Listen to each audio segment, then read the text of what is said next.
Hello,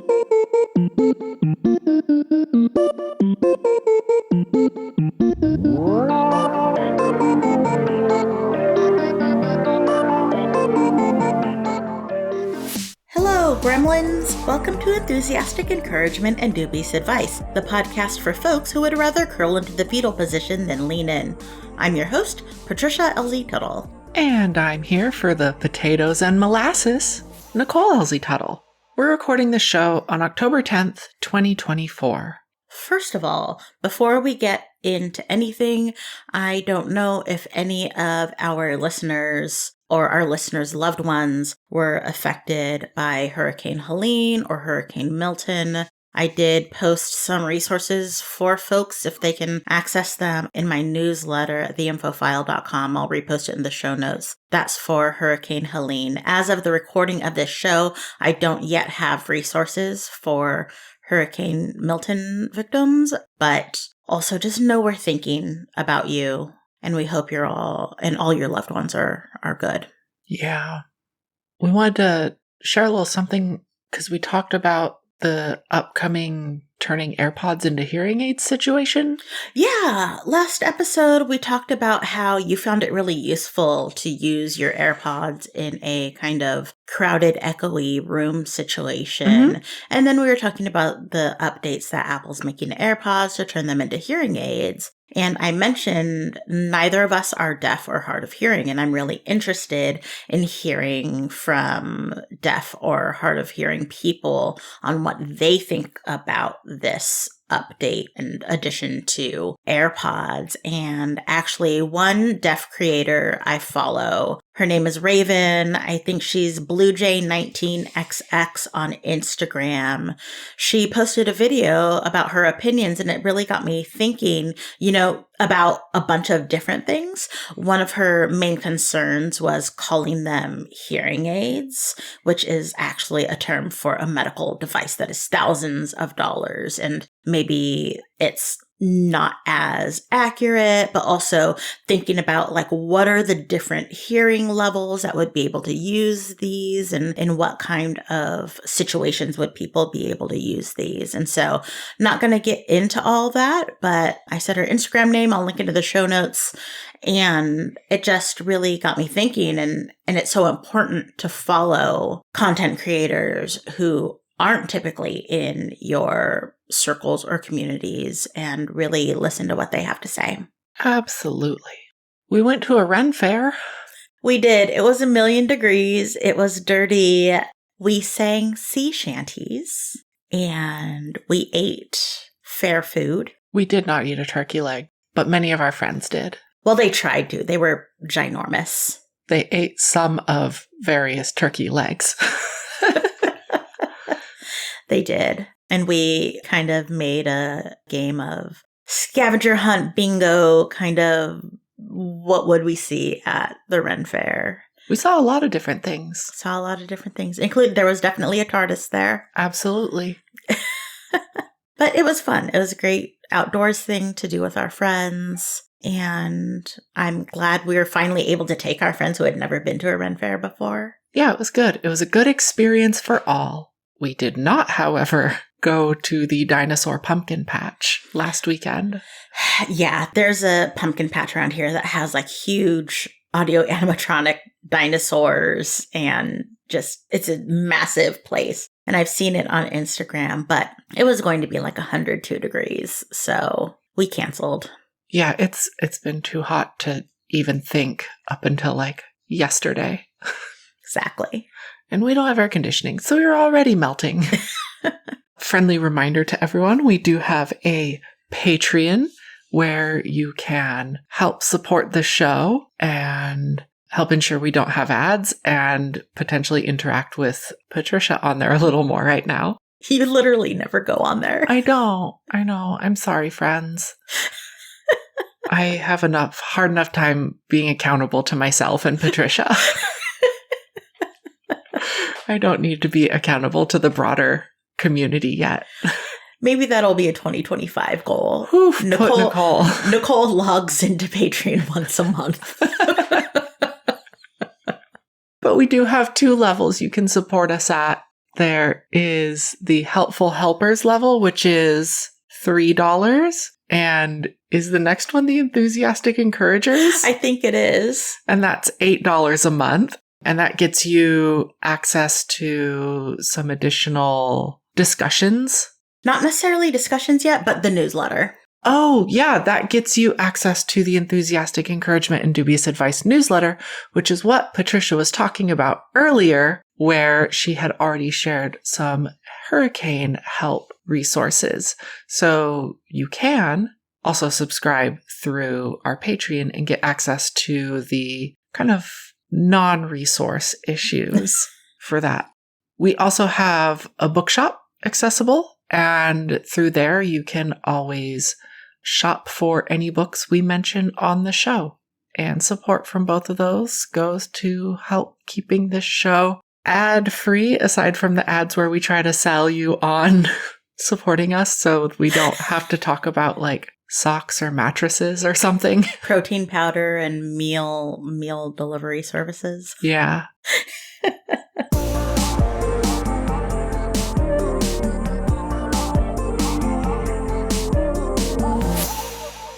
Today, we want to talk about the fact that we are coming up on a complicated time of year for a lot of us.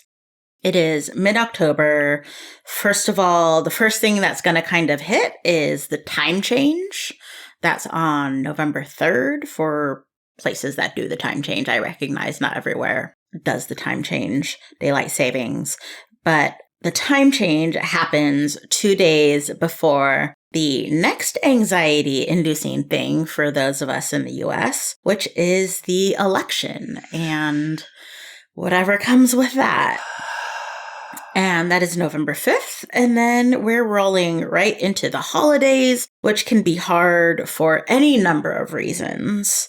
And then, of course, winter, which comes with its own emotional difficulties for many folks. Which is why you may soon just find me under a pile of blankets. But like just hearing about all that and like kind of staring down the last couple of months of the year can definitely be overwhelming. And it is really easy for some of us to like just kind of start spiraling on this. But we here at the Enthusiastic Encouragement and Dubious Advice headquarters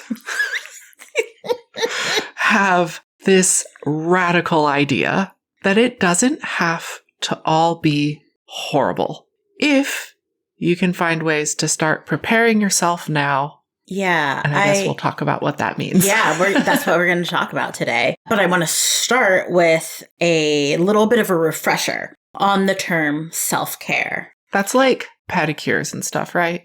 Absolutely not.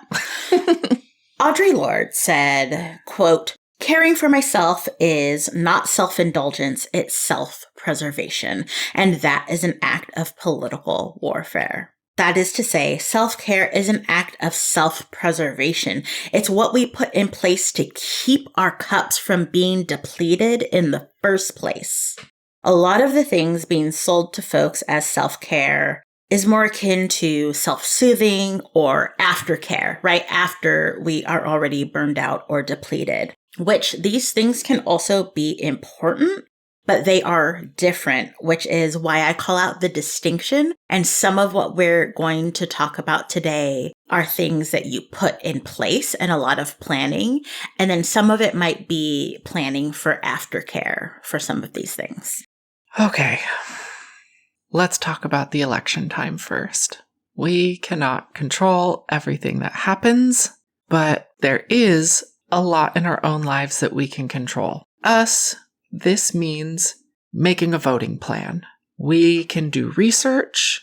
We actually get together on Slack with a group of friends who live nearby and who also have like values that align with ours. So we know we're all kind of on the same page to begin with.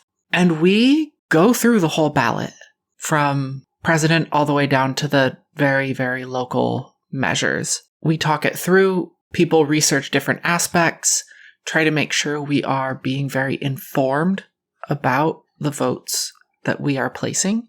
And like we carve out a couple hours for this at least, and we make sure we have snacks and our laptops are up so we can share chats and links and kind of make it almost in some ways like a little party situation. It's kind of a little party situation. And yeah. And you know, it's so helpful to have multiple people at multiple computers to say like, okay, I'm looking at measure so and so. Well, this one's endorsed by this union and this one's endorsed by these people. And sometimes that helps drive our votes. Absolutely.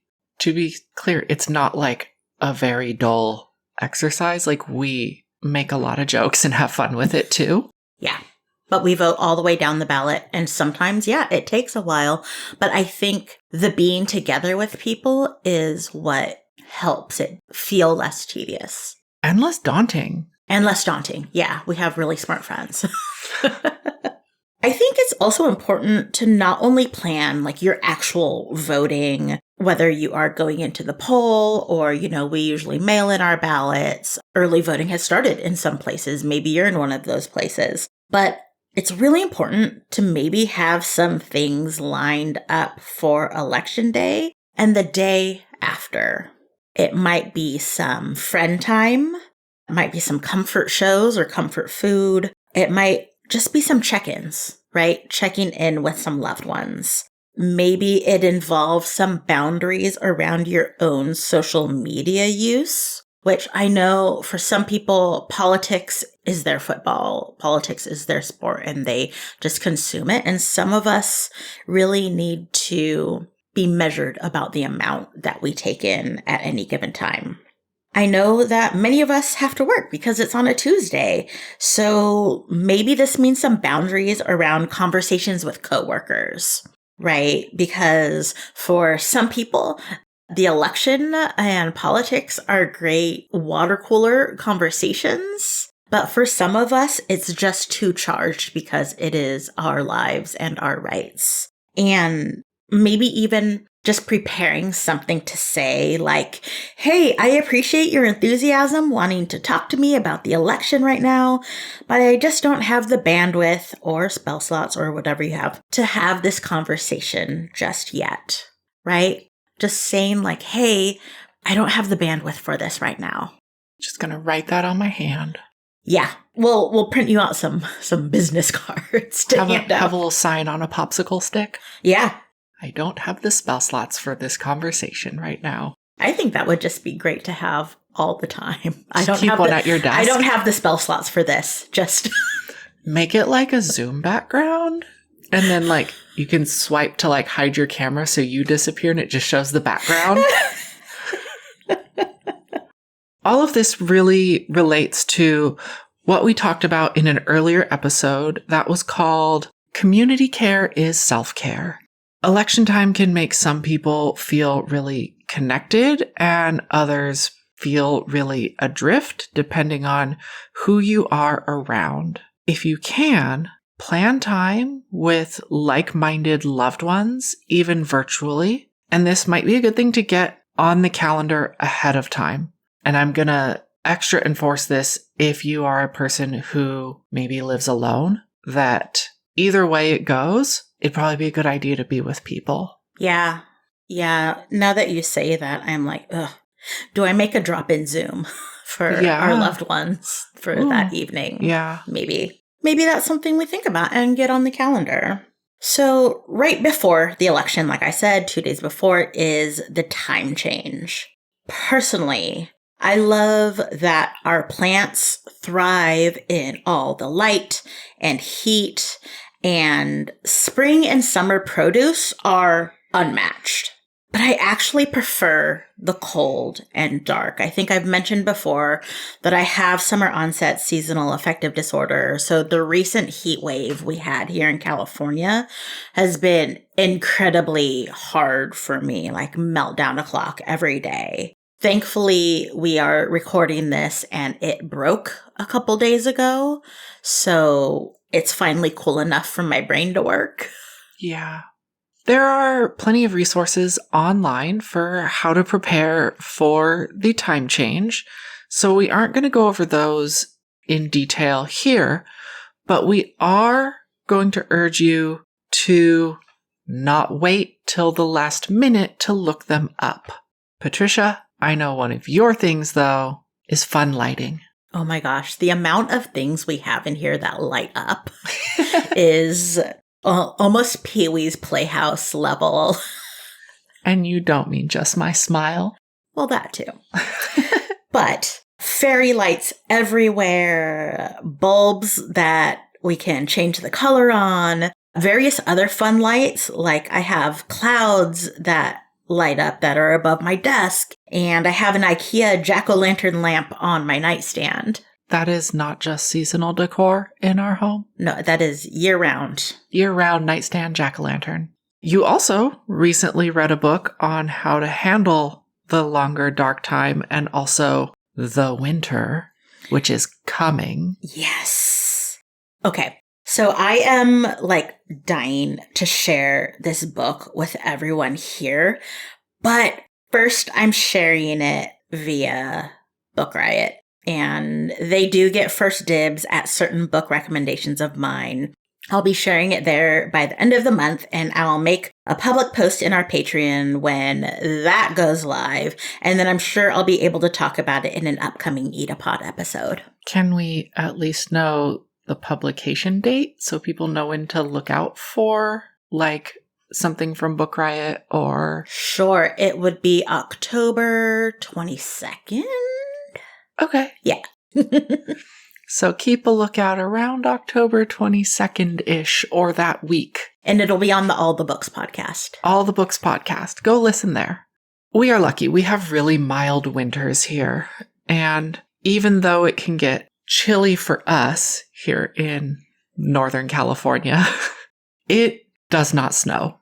Still, there are some things that help us get through those slow winter days after the holidays. Some of these are really leaning into the things we enjoy that are just extra enjoyable this time of year. Big one for me, hot drinks. I love a hot drink. Yeah, and we're not necessarily talking about alcoholic hot drinks. No. Just like a hot chocolate, a nice cup of tea. Your hot cider. Oh, hot cider. Yeah. I love a hot drink in winter. It is one of the best things. Blanket nests on the sofa. I know you just looked over at what I'm already cooking up over here in the corner with 2 blankets with a third that's slowly migrating from your side over to mine. Comfort food? What kind of comfort foods? I mean, what's on your watch out list for this year for comfort food in the winter? Mine is getting back to cooking beans. It's just been too hot to stand in front of the stove. Baking. You bake more in the winter? I bake more in the winter. I cook more in the winter. Yeah. But yeah, soups. Love a soup. I love a soup. It's a hot drink, but it's also food. But also, yeah, baking. I make a very good focaccia. And again, it's something I can't make when it's really hot because it has to rise and it gets too kind of humid in here. So also, we don't have air conditioning. So then the oven just heats up our kitchen, dining, living room area. Right. I feel like I want to make a list of all the things I want to bake. Please do. Put it on the whiteboard that's on the fridge. Okay. Lighting candles and reading while it rains, just like that mood, that whole vibe. The coziness. Yes. Just chasing coziness. Yeah. And last but not least, coming up, we have the holidays. There is so much we can say here. First, there's people like us who carry grief this time of year, and it can make holiday times really heavy. Yeah. And feel not like a celebratory time. We never decorated for Christmas in the past since we've been together, but you wanted to last year. Yeah, it was our first Christmas without my mom, and my mom freaking loved Christmas decorations. So it was my way of including her in the season, and I'm actually looking forward to getting those back out. Yeah, I appreciate things like this where you're finding ways to include the loved ones that we've lost. I know Like before, I really struggled with these holidays because of all the loved ones that I've lost. But with you and last year and stuff, we're finding ways of starting new traditions. And I think it's helping. Maybe certain things come up during the holidays that get you down every year. And so it might be a good idea to start thinking about ways that you can start to or work on healing some of those wounds. If you have a relationship with a mental health professional, it might be a good idea to start talking to them about this now.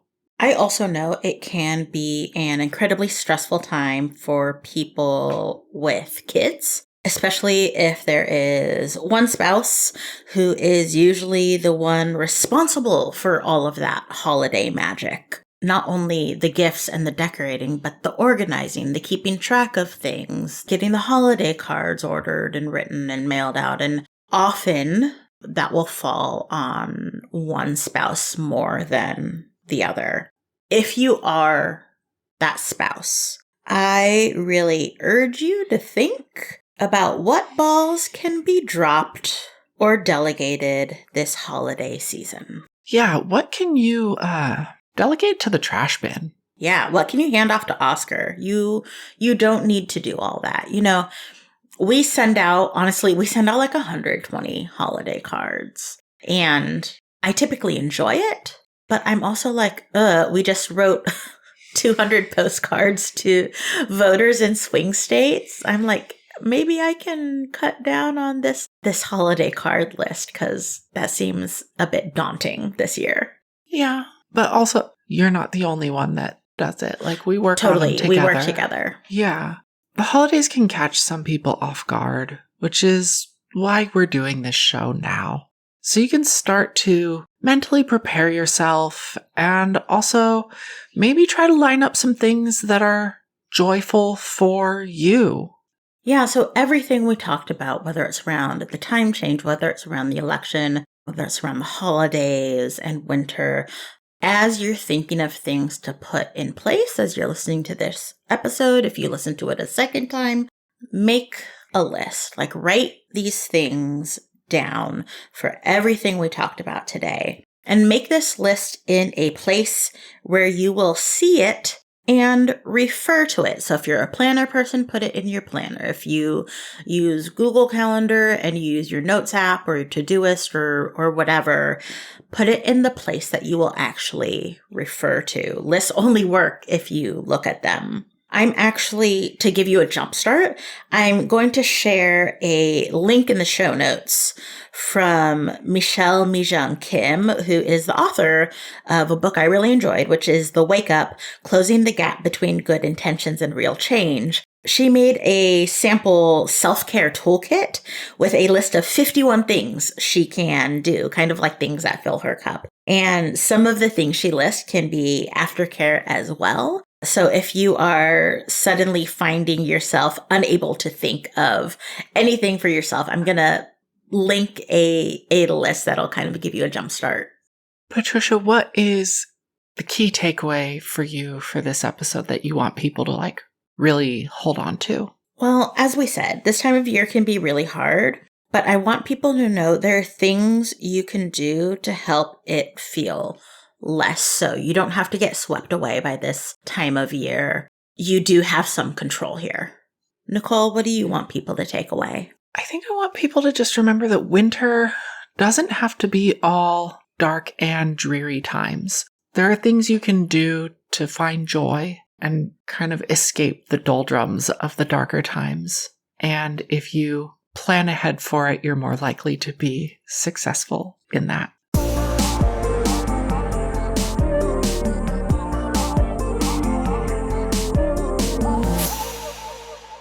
All right. So, Patricia, what is filling your cup this week?